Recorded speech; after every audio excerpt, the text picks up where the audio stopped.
Hi viewers! How are you?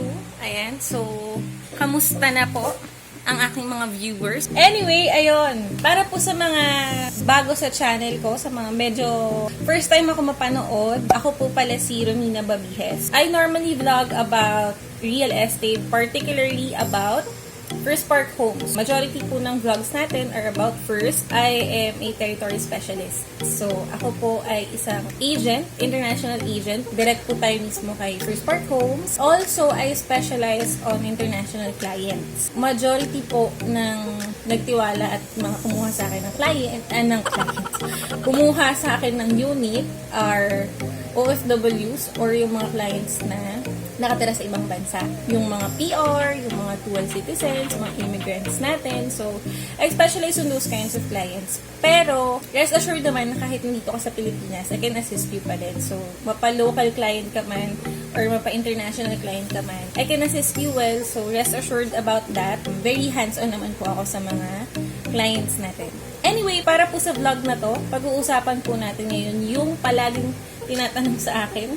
Actually, kaninang umaga may isa na namang nagtanong sa akin. Basically, yung tanong niya, pag daw ba siya nagbayad ng full down payment, pwede na daw ba siyang mag-move in? So, ayan. Pag-uusapan po natin siya today. And if you're interested in that, dyan lang po kayo, babalik tayo agad.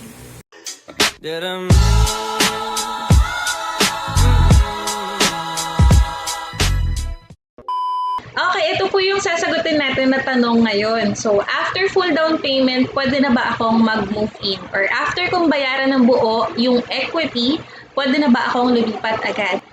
Para po masagot natin yung tanong na yan, kailangan po muna natin i-explain kung ano ba yung pagkakaiba ni pre-selling at saka ni ready for occupancy. Pre-selling, ibig sabihin, gagawin pa lang yung bahay. So, ibig sabihin, wala pang construction na ginagawa. Normally, lupa pa lang or damuhan pa lang yung status ng unit natin. So, ayun po yung pre-selling. Ready for occupancy, sa Tagalog, ibig sabihin, pwede nang tirahan. So, dahil pwede na siyang tirahan, malamang meron ng nakatayo na bahay, nagkakaroon lang po tayo ng RFO kapag may nare-reopen na units from the canceled accounts ng mga previous buyers. Okay, so halimbawa, ito yung timeline natin. Ang total contract price ng kinukuha nating bahay is 1.7 million. Ang reservation fee niya is 12,500. Ang down payment natin is 10% no total contract price or TCP. So 10% ni 1.7 million is 170,000.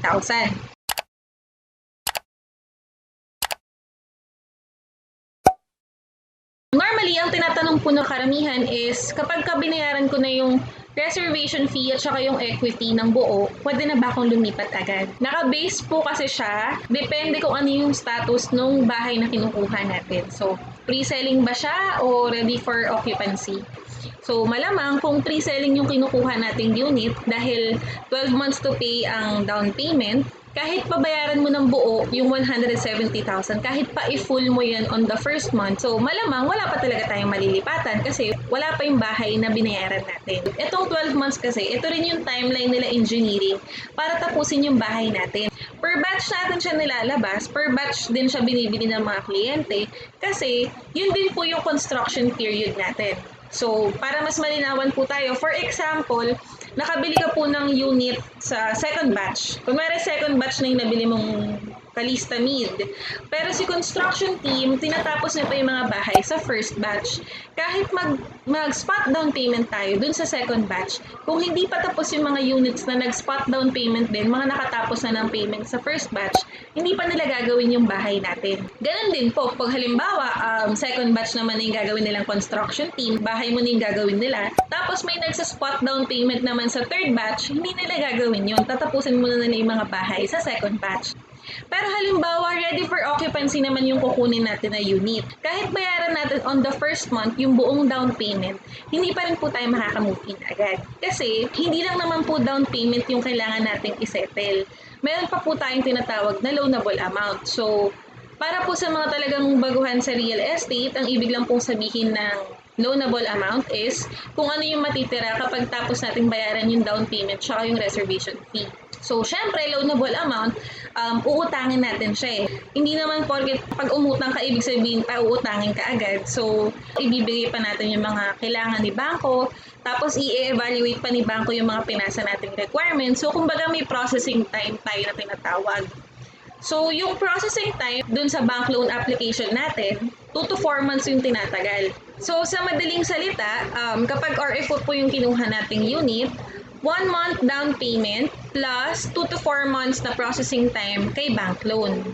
Paano naman yung bank loan natin kapag pre-selling yung kinuha nating unit? So, ito actually, nabanggit ko to on my previous vlog.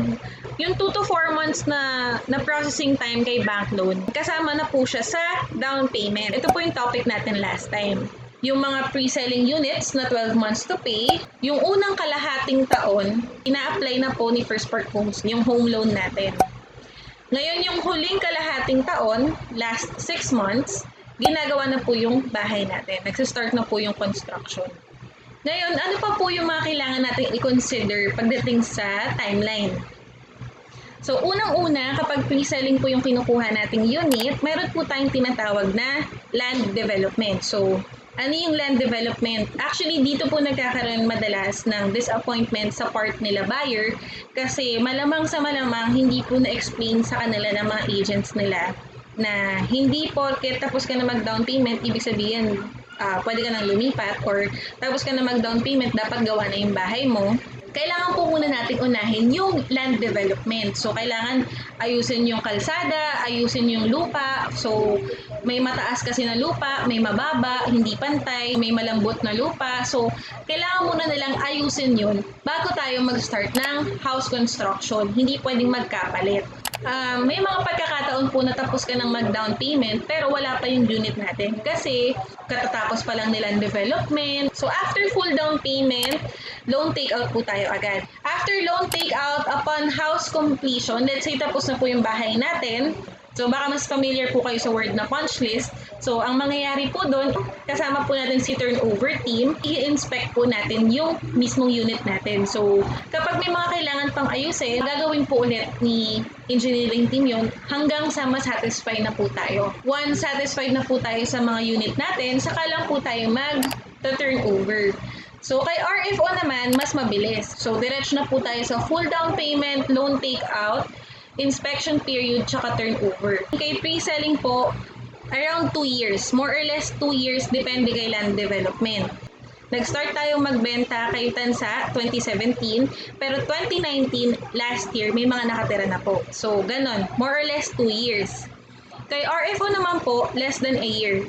Actually, mabilis lang yan eh. Kaya nga ng 6 months yan kung talagang okay na yung unit, tapos mabilis na approve sa bank loan si client. So, kaya siya minsan 6 months. So, basta less than a year. Okay, so ngayon naman po, i-explain natin yung difference ng timeline ni First Park Homes versus other developer. Kasi, baka naman po sabihin nyo, ay, tagal naman, 2 years. Akala ko pa naman, after ko mag-down payment, pwede na ako lumipat.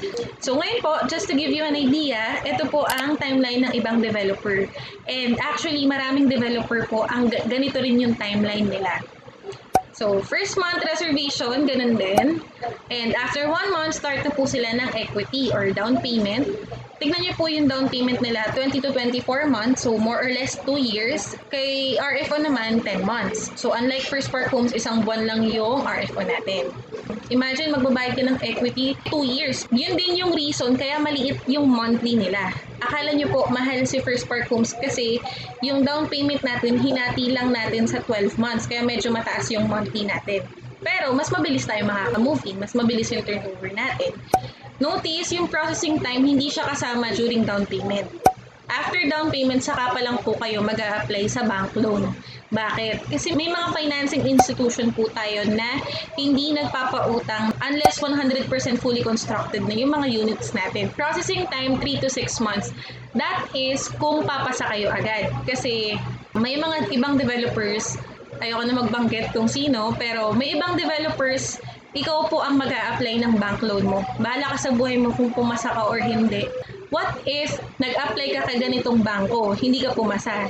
And then yung next na bangko, nag-apply ka, hindi ka pa rin pumasa kay bangko na yun.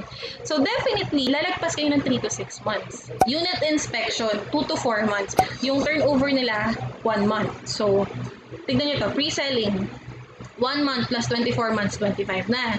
Plus 6 months, 31 months. Plus 4 months, 35 months. Plus 1 month, 36 months. So, yung total, 2 to 3 years. Pwedeng lumagpas pa yan, more than 3 years. Kasi nga, depende nga sa processing time kung ma-approve ka agad.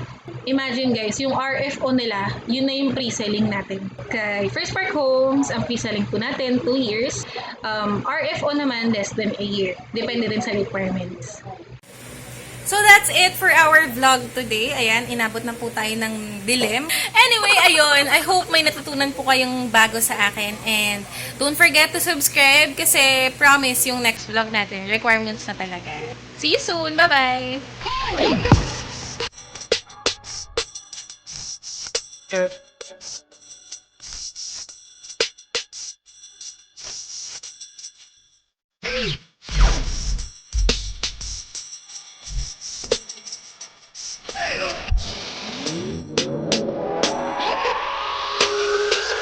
Heritage.